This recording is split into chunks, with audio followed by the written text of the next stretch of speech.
Well, greetings there, fellow YouTubers and model builders. This is part 3 of the A-6E Intruder build, Revell 148 scale model. And in step 3, we're going to go over step 4, the instructions, the engine assembly. And these can be a little tricky, and I'm just going to go ahead and try and show you here what you got to do.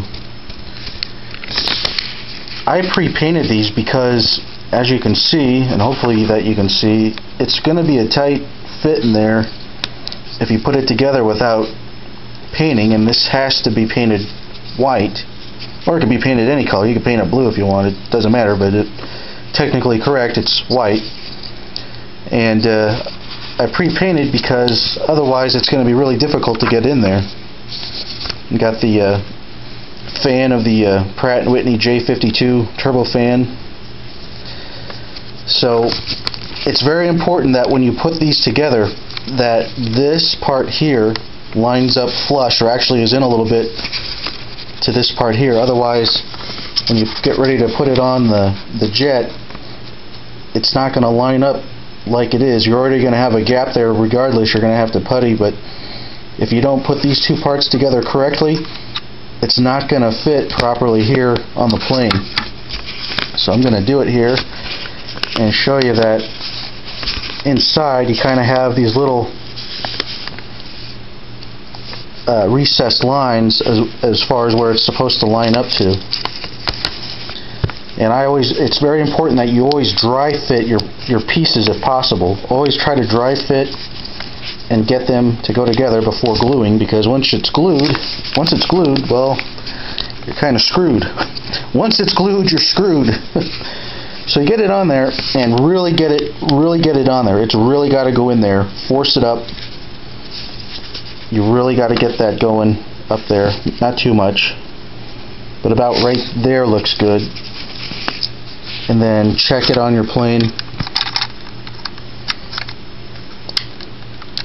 See, it's not fitting right. So I don't have it in there right.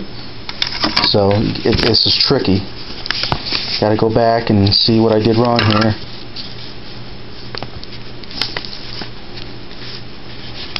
What did I do wrong?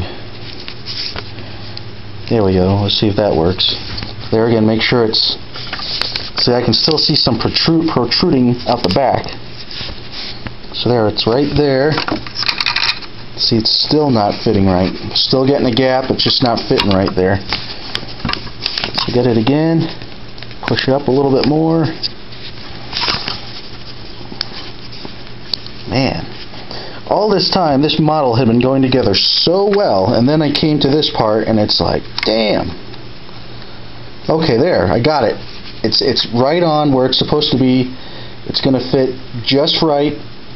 Even though there's still going to be a gap there, it's fitting just right. So what I'm going to do now that I've got this in here the way I want it, I'm not going to touch it. I'm going to glue it in right now as it is. I'm not taking that sucker back out because I don't want to fight with it again.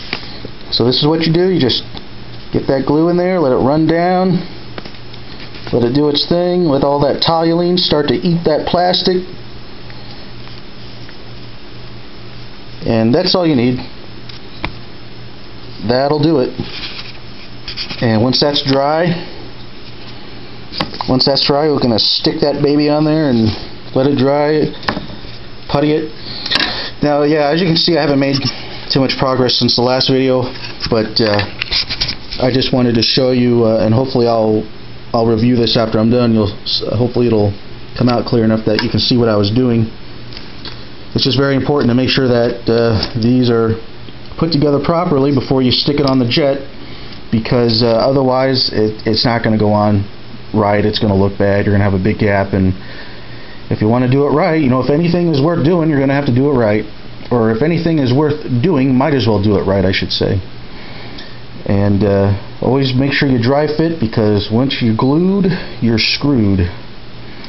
This has been part 3 of the A-6E Intruder build, and hopefully by the next time by step 4 I should have the wings and horizontal stabilizers on, and then I'll be ready to start puttying. Gonna putty this is gonna take a lot of putty. A-6 is going to take a lot of putty, a lot of sanding. I mean, not too much, but just the lines, just the typical, you know, monogram Revell models, the uneven. Once the fuselage goes together, you got a bunch of lines. I mean, I like to do my models, and I like them to be perfect as far as no panel or no seams. And if you're going to do it right and make it look nice. That's just the way I do things. So, step 3, enjoy. Happy model building. Take care.